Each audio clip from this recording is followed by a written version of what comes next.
Deniz gibi bin deniz gelecek dünyaya. Yıkılmayız.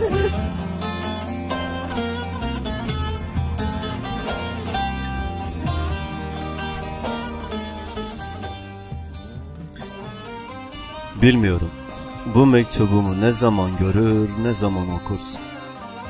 Belki de son mektubumdur, kim bilir. Yolun sonundayım, sendelenmekte gövdem. Senin mutluluklarının gölgesine bağdaş kuran yüreğim, yavaş yavaş solmakta. Dön denizim, dön ne olur. Esü terkek xemri bu, lasimandı xevde bu, Fıçek nan xeyalin nidi, nab behri de vanda. Esü terkek xemri bu, lasimandı xevde bu, Fıçek nan xeyalin nidi, nab behri de vanda.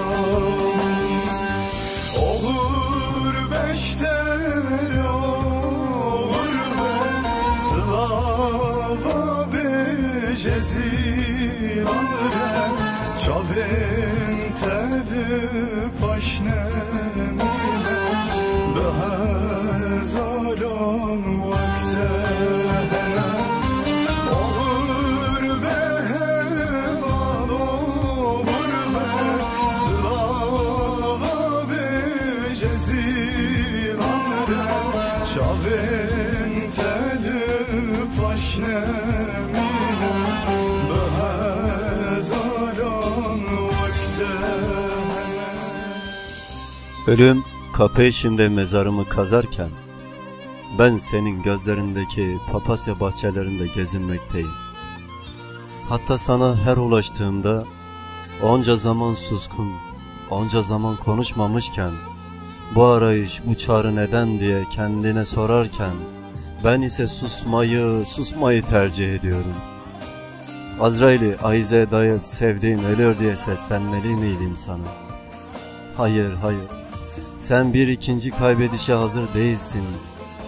Ben benden düşüyorum artık. Ben bende ölüyorum. Seni sevmeyi seviyorum ben. Ve sevdiğimi özlüyorum denizim. Erzir yanek ne valavu, kez ya sor ya hevalavum, evliyemin piştamine, navmırını jiyanum. Erzir yanek ne valavu, kez ya sor ya hevalavum, evliyemin piştamine, navmırını jiyanum. Gecenin karanlığına bir bıçak diye gözlerini sürerken, bana ilişmiş ölümün saçlarına nefesini nakışladı.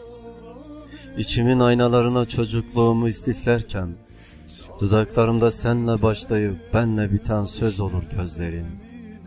Seni çok özledim denizim. Çok özledim. Olur be heval olur be, slava be cezirane, çavin teli paşnemine, be hezaran vakti.